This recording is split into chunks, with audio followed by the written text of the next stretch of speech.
أيوب عليه السلام عاش 80 سنة منعما بكل أنواع النعيم، آتاه الله من الأموال الشيء الكثير، كان حوله أصحاب كثر، وكان عنده 14 ولدا وبنت، وكان مكتمل الصحة في بدنه. وبعد 80 سنة من هذا النعيم أراد الله أن يبتليه. أول ابتلاء قد ابتلى به نبي الله أيوب عليه السلام أن فقد المال كله، وليس هذا فحسب، ثم ابتلاه الله بمرض في داخل جسمه ومن الخارج، حتى أقعده حسيرا لا يستطيع أن يذهب إلى الخلاء إلا بمعونة زوجته، ثم ابتلاه بفقد الولد، مات كل أولاده.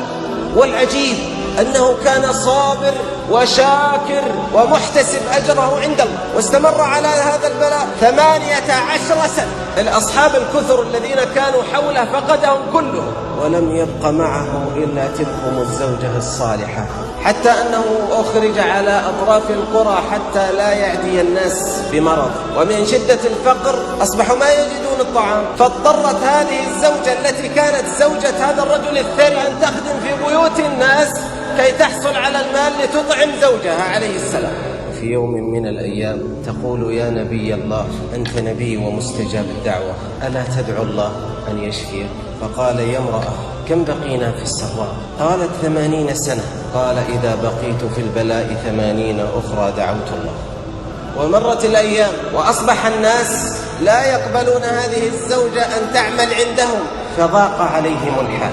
ففي يوم من الأيام تفاجأ أيوب عليه السلام وإذا بزوجته تأتي بطعام، فقال: يا امرأة، من أين هذا الطعام؟ فقالت: لا عليك يا نبي الله، كل كي لا تموت. فقال: لا آكل حتى تخبريني من أين أتيت بهذا الطعام، الناس قد منعوك أن تعملي عندهم، فمن أين أتيت بهذا الطعام؟ فدمعت عيناها وبكت وحسرت عن رأسها، وإذا بها قد حلقت شعرها وباعته لتشتري طعام لزوجها عليه السلام. ومرت الأيام وضاق الحال، وكان في يوم من الأيام يريد أن يذهب إلى الخلاء، وكان إذا أراد الخلاء يستعين بعد الله بزوجته تحمله حتى يقضي حاجته، فنادى عليها فلم تجب، لم تكن قريبة منه ولم تسمع، فضاق به الحال وعسر به الأمر، فما كان منه إلا أن مد يديه إلى السماء وقال تلكم الكلمة المشهورة: ربي إني مسني الضر وأنت أرحم الراحمين. ربي إني مسني الضر وأنت أرحم الراحمين. فمباشرة قال الله: فاستجبنا له وأوحى إليه أن اضرب برجلك، هذا مغتسل بارد وشراب، يخرج الماء، اشرب منه تشفى من الداخل، اغتسل منه تشفى من الخارج. فشفاه الله مباشرة وأنزل عليه العافية وبدأ يتحرك. رجعت زوجته وإذا بها ما وجدته على الفراش، ووجدت هذا الرجل الذي يقف عند الفراش، فقالت له: أما رأيت العبد الصالح أيوب على هذا الفراش؟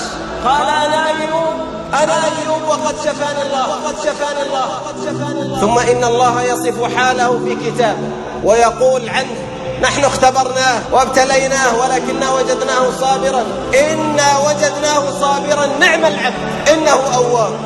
يا من يجيب دعاء المضطر في الظلم، يا كاشف الضر والبلوى مع السقم، قد نام وفدك حوض البيت وانتبهوا، وأنت يا حي يا قيوم لم تنم. أدعوك ربي حزينا هائما قلقا، فارحم دعائي بحق البيت والحرم. إن كان جودك لا يرجوه ذو سفه، فمن يجود على العاصين بالكرم.